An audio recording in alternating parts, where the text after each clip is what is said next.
El Instituto Castellano y Leonés de la Lengua, pues desde los comienzos, desde sus orígenes, ciertamente ha estado muy vinculado con esas investigaciones relacionadas con los orígenes de la lengua. Los primeros trabajos, o uno de los primeros trabajos que se encomendaron fue el de las pizarras visigodas. Es cierto que por época, cronológicamente, estamos hablando todavía de un latín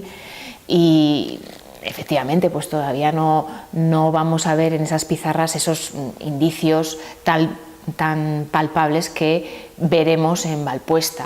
Pero ya era el primer paso, el comienzo con unos testimonios escritos muy singulares, muy peculiares, como fueron las pizarras, como son las pizarras, en un contexto determinado también muy concreto, unos soportes materiales, la propia pizarra, pues usuales en la época, pero que desgraciadamente, pues claro, no han llegado hasta nosotros, no se nos ha conservado porque era un soporte más frágil,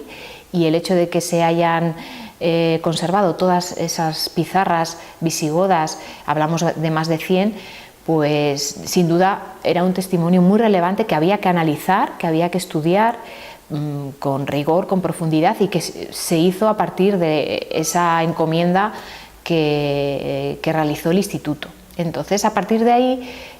se buscaron otro tipo de fuentes ya más cercanas a lo que llamaríamos época de orígenes del castellano. Y enseguida pues vieron el potencial que podía tener ese cartulario de Valpuesta, ese becerro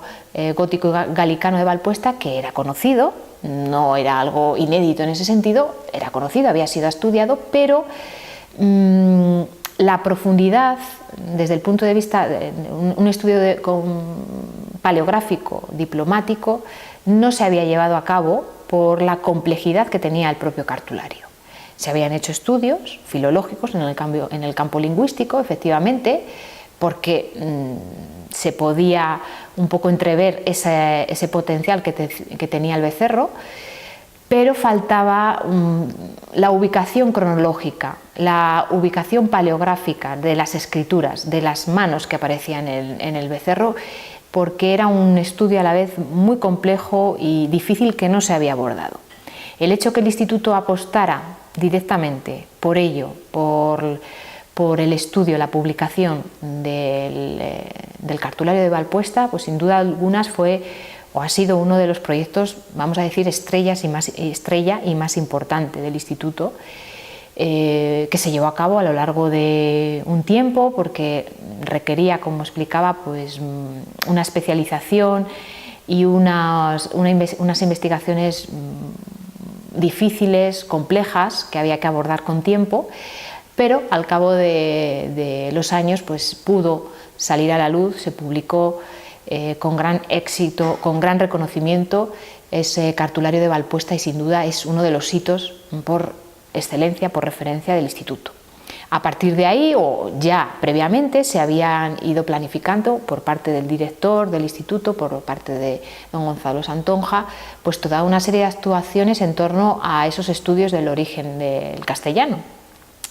En primer lugar estaban esos estudios de Valpuesta, pero a continuación iba a venir Cardeña, el becerro de Cardeña, también otro becerro, posteriormente saldrá a la luz el becerro de Sahagún, y además pues bueno, han ido apareciendo otro tipo de estudios más puntuales sobre alguna documentación más específica, sobre cuestiones más específicas de los orígenes, pero sin duda digamos que Valpuesta fue el hito por excelencia, y en segundo lugar tenemos el becerro gótico de Cardeña como el segundo referente también importante dentro de los orígenes del castellano. Esperemos, confiamos en que seguirán trabajando en ello, estoy segura de que así va a ser, y pronto irán saliendo otras publicaciones importantes que seguirán apostando y desvelando pues que esa lengua romance, esos primeros escritos en romance en nuestra comunidad, en determinadas zonas, pues están perfectamente atestiguados.